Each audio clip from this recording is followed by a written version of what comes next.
Allahu Allahu Allahu Allah Allahu Allahu Allahu Allah.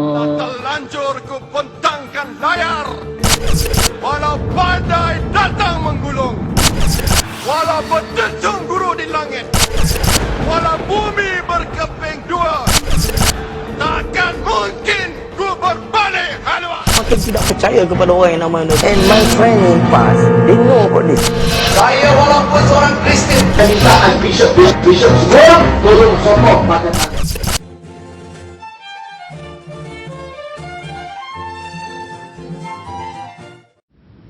Bismillahirrahmanirrahim. Assalamualaikum warahmatullahi wabarakatuh. Bertemu lagi kita dalam perbincangan isu-isu semasa bersama dengan Datuk Dr. Hassan Haji Muhammad Ali. Tuan-tuan dan puan-puan yang berada di rumah, kita melihat bahawa apabila orang mabuk kuasa, semua akan dipegangnya. Daripada awal sehingga ke akhir, badan-badan tertentu akhir-akhir ini menjadi bahan untuk mereka hentam dan membuat fitnah dan sebagainya. Tuan-tuan dan puan-puan, bermula daripada bersih 1, bersih 2 dan juga bersih 3. Kita melihat kronologinya hampir sama. Himpun dan himpun. Tetapi klimaksnya pada bersih 3.0, kita melihat suatu gejolak ataupun perolakan yang sangat teruk berada di dalam ibu negara kita. Untuk menghuraikan berkaitan dengan bersih pada ketika ini, saya ingin bertanya beberapa soalan kepada Datuk. Adakah Datuk setuju dengan saranan seorang pimpinan Pakatan Rakyat yang menyatakan bahawa hadir untuk bersama dengan perhimpunan bersih itu adalah wajib? Silakan Datuk. Terima kasih Asri, kepada para penonton yang saya muliakan sekalian ya. Begitu bertenaga tengok Asri dalam mukadimahnya. Begitulah bertenaganya dia nak menegakkan satu kebenaran di bumi yang tercinta ini. Tapi apapun, bagi saya lah, pertama sekali bersih ni kalau kita tengok sikit dulu ya, daripada 1, 2 dan 3 ni, terutama yang ketiga ni kita ni nampak. Saya nampak sudah tidak bersih lagi. Niatnya sudah tidak bersih, pelaksanaannya sudah tidak bersih, natijahnya pun sudah tidak bersih. Bagi saya perkataan bersih itu misnomer lah. Tak betul lah digunakan perkataan bersih di situ. Itu yang pertama. Yang kedua, bagi saya bersih ni tidak lain dan tidak bukan satu gerakan berselindung di sebalik untuk membersihkan proses pilihan raya, tetapi sebenarnya bercita-cita di belakang di depan nak menambalkan seorang Perdana Menteri dan nak menawan Putrajaya. Itu dia punya apa. Jadi nak mengajak rakyat seboleh-boleh seramai-ramainya 200,000, 300,000 orang datang ke ibu negara ni, mari kita berdemonstrasi nak tunjukkan kekuatan kita.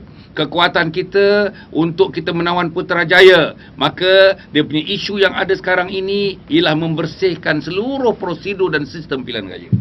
Tapi itu nampaknya tidak berlaku. Padahal dalam bersih yang ketiga ni kita tengok, tak sebut pun, dalam ucapan tak sebut pun nak membersihkan pilihan raya tu, tak sebut. Yang nak disebutnya, merdekakan dataran merdeka. Merdekakan dataran merdeka. Di Masjid Negara, sebelum mereka bergerak ke dataran merdeka, disebut merdekakan dataran merdeka. Akhirnya selepas pukul 3 petang pun disebut waktu mereka merusuh masuk dataran merdeka, yang mahkamah telah memutuskan tidak boleh mana-mana orang pada satu masa, pada satu ketika memasuki dataran merdeka. Okey, nombor 3 yang saya nak sebut. Ini dianjurkan oleh Ambiga. Ketuanya Ambiga. Saya heran macam mana orang PAS, bila saya dan teman-teman terlibat dalam himpun, Asri baru ni ada himpun di Melaka kita tengok ya. Himpun ni tuan-tuan ialah satu himpunan sejuta umat. Kita bergerak daripada ibu negeri ke ibu negeri untuk melancarkannya, khusus untuk menyentuh masalah akidah. Masalah akidah yang sudah terpesong, masalah pegangan agama yang sudah luntur, masalah kristenisasi gerakan Kristen gereja antarabangsa dan lokal dan tempatan. Masalah orang Melayu sudah ramai menjadi Kristian. Sepatutnya itulah kata orang dia punya latar belakang perjuangan PAS yang mesti dipertahankan oleh PAS sejak PAS ditubuhkan sejak hampir 60 tahun yang lalu, melebihi 60 tahun yang lalu. Begitu dia punya cerita ni. Tapi sayangnya, bila kita melakukan himpun yang begitulah tujuannya, yang tidak ada keterlibatan mana-mana parti politik. Sebab orang-orang PAS mengatakan himpun tu UMNO. Orang UMNO tak pernah terlibat, orang UMNO tak pernah berada di scene, orang UMNO tak pernah berada di pentas, orang UMNO tidak pernah diberi ruang walau sesaat pun untuk memberikan ceramah dalam himpun. Himpun dianjurkan oleh NGO tak kurang daripada 130 NGO yang bersama-sama mengajukan himpun. Tetapi sayang, di mana kita pergi? Kita pergi Terengganu, orang PAS Terengganu kata, ahli PAS, penyokong PAS, jangan pergi. Kita pergi di Pulau Pinang, orang PAS, ahli PAS, jangan pergi. Pergi mana? Pergi himpun sejuta umat untuk mempertahankan akidah umat. Pergi ke Melaka baru ni, orang PAS, ahli PAS kata, jangan pergi. Tetapi dalam demonstrasi bersih, wajib pergi. Bayangkan, macam mana kita boleh menyokong Ambiga yang terang-terang, salah seorang daripada anggota IFC, Interface Commission, yang mahukan tuntutan-tuntutan, ada 14 tuntutan mereka, tiap-tiap satu tuntutan kalau dilaksanakan akan menyebabkan chaos, akan menyebabkan pertumpahan darah, pergaduhan, akan menyebabkan yang tidak stabil, negara yang tidak stabil, hasil daripada tuntutan-tuntutan yang tidak munasabah yang mereka lakukan. Macam mana kita nak menyokong Ambiga? Dia juga adalah penyokong kuat mempertahankan LGBT, lesbian, gay, kan, bisexual, transgender, transseksual. Macam mana dia mempertahankan itu? Tidakkah orang PAS memikirkan, aku ni pergi, datang daripada Kelantan, datang daripada Terengganu, datang daripada Kedah, datang daripada Johor, nak sokong orang ini, nak sokong pemimpin ini yang nak jadi Perdana Menteri seperti ini dengan masalah moralnya yang tidak dapat diperkatakan lagi dalam hal cerita seorang manusia, mengenai diri seorang manusia tentang moral. Jadi macam mana? Saya pun kadang-kadang tak faham. Orang datang jumpa saya pasal saya ni bekas naib Presiden PAS, saya bekas Pusatjaya PAS, saya ahli PAS. Orang datang, macam mana Dr. Hassan? Himpun yang you sertai itu PAS tak pergi, tetapi dalam bersih ni sampai mewajibkan ahli-ahli PAS pergi. Saya pun tak faham lah. Kalau rakyat Malaysia pun tak faham, kalau rakyat Malaysia tak tanya ustaz-ustaz ni macam mana tentang arahan itu, macam mana dengan fatwa itu. Saya rasa, saya dah tanya teman-teman di luar negara, saya tanya teman-teman ahli agama dalam negara, saya dah tanya mufti-mufti, sebahagiannya mereka mengatakan itu merupakan fatwa politik semata-mata. Fatwa politik dan pandangan politik yang mengatakan wajib menghadiri perhimpunan seperti bersih itu. Baik Datuk, untuk soalan yang seterusnya Datuk, saya melihat pertikaian adalah mereka membawa isu bahawa Suruhanjaya Pilihan Raya tidak membuat suatu pilihan raya yang bersih. Tetapi di 5 negeri yang telah mereka takbir satu ketika dulu di Perak Datuk, adakah berlaku satu tempat SPR betul dan satu tempat SPR tidak betul? Jadi apa pandangan Datuk itu? Okey, keseluruhannya pada saya berkata memang ada lompang-lompang dan lubang-lubang dan liang-liang yang perlu dibaiki. No system in this world is a perfect system. No system is perfect. Tak ada. Jadi dalam proses memperbaiki, ditubuhkan jawatan kuasa di peringkat parlimen misalnya, ada wakil-wakil pembangkang menjadi ahli dalam jawatan kuasa peringkat parlimen itu yang ditubuhkan, yang sudah membuat kajian, findingnya dia buat, dan mereka sekarang ni sedang pun menjalankan, mengimplementasikan sebahagian daripada recommendation untuk menjelang PRU yang ke-13 yang akan datang ni.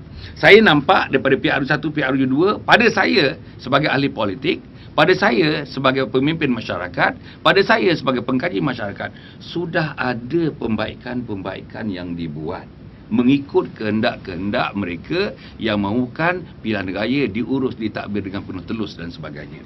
Tetapi macam saya katakan tadi, bukan itu sebenarnya. Itu hanya dia punya show saja. Dia punya showcase itu saja, pertunjukan itu saja. Sebenarnya kita hendak ke Putrajaya. Sebenarnya nak menaikkan semangat rakyat. Sebenarnya nak menghimpunkan rakyat. Macam mana nak menghimpunkan rakyat? Carilah isu-isu yang boleh mendebarkan rakyat, yang boleh membuka jiwa rakyat, yang boleh memanaskan perasaan rakyat.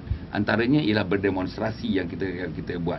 Tapi sayang, Polis Diraja Malaysia sudah belajar banyak tentang kisah-kisah demonstrasi dan mereka telah membuat rakaman yang boleh dilihat. Pada masa itu hit mereka dekat 1 juta lebih hit daripada PDRM. Setiap saat tu ada rakaman. Dan daripada rakaman-rakaman itu mereka dapat melihat secara jelas bahawa bahawa bersih yang diadakan itu bukan dengan niat dan tujuan untuk membersihkan sistem prosedur pilihan raya, tetapi lebih daripada itu nak menimbulkan kekacauan. Lebih daripada itu nak membakar itu, nak membakar ini. Lebih daripada itu saya merasa nak mendapatkan simpati rakyat. Tengok kejamnya polis, tengok kejamnya kerajaan. Daripada kekejaman polis, kekejaman kerajaan yang mereka nak portraykan itulah mereka nak menawan Putrajaya. Saya rasa ini satu taktik murahan lah.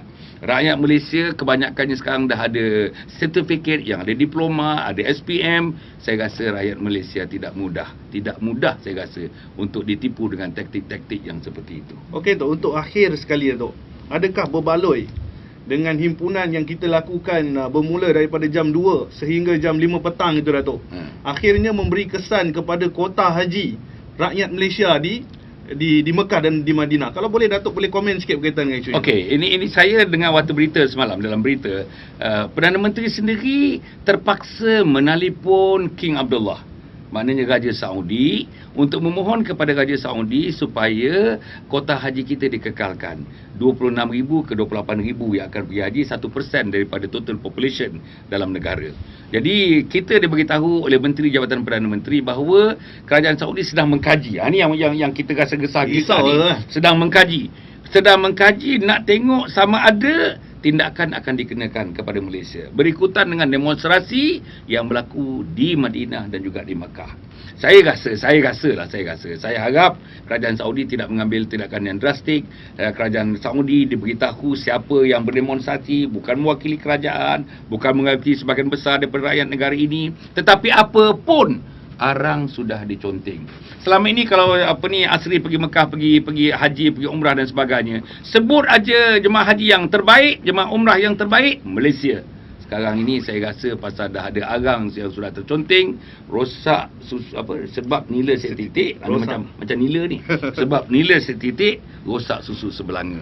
Jadi saya rasa perbuatan-perbuatan yang sedemikian ini saya rasa adalah perbuatan yang songsang, perbuatan yang tak patut dilakukan. Rakyat Malaysia dalam PRU ke-13 ini mesti menghukum mereka-mereka yang terlibat mengadakan program-program yang menyebabkan akhirnya ibadah haji, rukun haji itu kemungkinan terjejas untuk orang nak pergi haji. Asri tahu sekarang ni orang mendaftar nak pergi haji kadang-kadang 40 tahun yang akan datang baru pergi haji. Betul. Bayangkan kalau misalnya Kerajaan Saudi akan impose beberapa syarat, halangan-halangan untuk pergi haji, bertambah rumitlah rakyat Malaysia nak menggunakan haji. Jadi tuan-tuan dan puan-puan, berdasarkan penilaian kita, tuan-tuan sebagai pemerhati di luar boleh melihat bagaimana, apakah corak yang akan dicorakkan kepada negara kita jika ini yang kita pilih.